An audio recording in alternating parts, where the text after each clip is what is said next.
as the crew continues in the daily fight, the 24-hour gigs that we're doing, trying to catch up on the pandemic 7 and do a few more.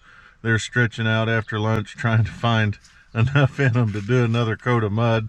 We're going to show you what we've been up to this morning. We're trying to finish this bathroom as quickly as we have. We've got 3 jobs to complete this week if we possibly can, and we've always got to take new business. The strain and the struggle is the amount of money we lost during the COVID-19. We continue to lose. We eat out, we eat terrible food that makes us feel bad. The boys are getting headaches, and they're getting tight, and they're getting weak and tired, and I'm not much better. And the big battle in the conflict is, luckily today it didn't rain, so the water has abated over by our pond over there. I can't focus with this particular camera, but it's gone down a little bit. Still in the barns down at the bottom that we talked about yesterday, but we've got to get on with it. You know, we've got a tremendous challenge. No operating capital. We have to operate like we once did before.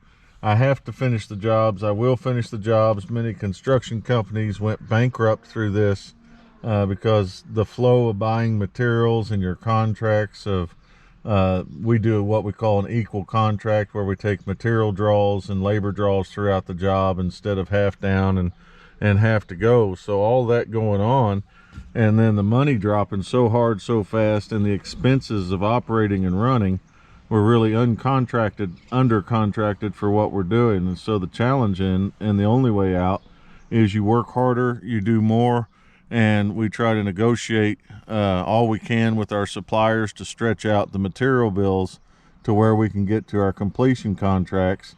And a lot of people don't understand. They're sitting at home, and they've been put at home and put in that position, and the difficulty is they don't understand that we've had to turn up the volume, and they wonder where you're at on their job. And what you're really trying to do is make enough material money and labor money to keep your crew fed so you can do their job, because the other option is default.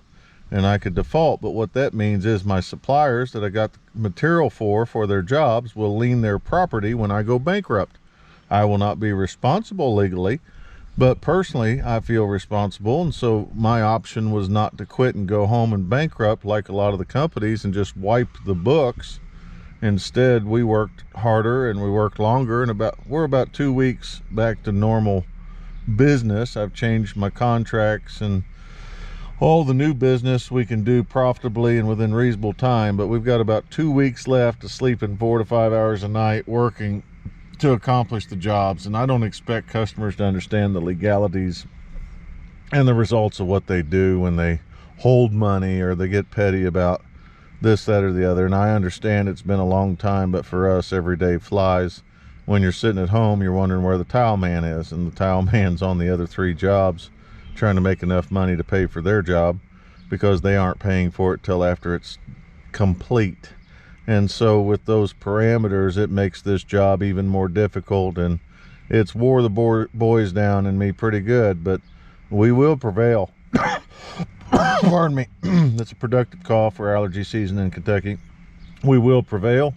We will rise. We will work, and nobody is going to lien one of my jobs.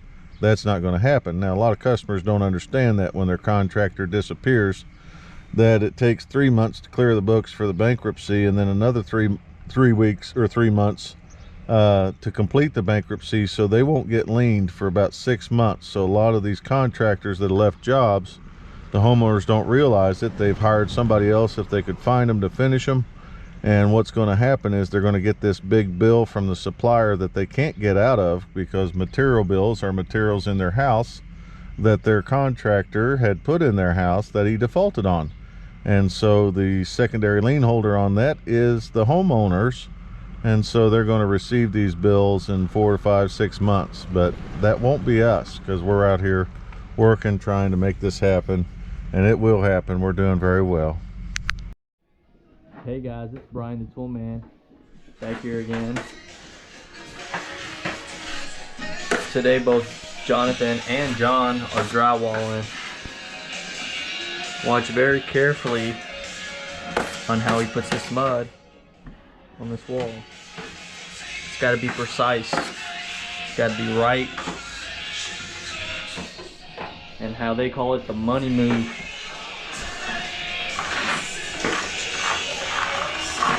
That ain't it. Yeah. Don't watch that part. Don't watch that part. Right now they're jamming out to throwbacks. Throwbacks of the Yeah. They had to put 2 corner beads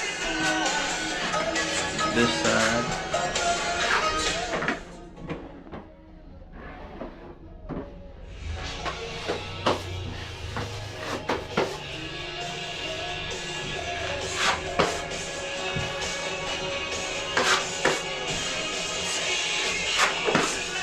So John, what's that little trick you showed me with that one piece of drywall you put up there? Oh, we don't talk about that. No. It's a hot patch. Not what I'm saying. Using it. I can't explain it. They would have had to see it, but we didn't want to show it to you.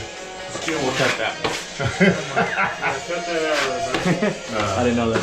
No, it's all right. No, I'm telling you. You can't have it. You can't have it. You can't have everything enough. Can't have it all. There's a really quick way, wasn't it? To patch a hole. Kind of close that hole up quick in the grind. Yep. A lot of old drywallers know it. I learned it from an older drywaller. Call it hot patch, and you cut the board big enough to make the paper spread over the hole too, and then you can patch it with quickset or something that makes for a very solid patch. A lot of ways to patch holes, a lot of opinions, but that one works fast in certain circumstances. There you go.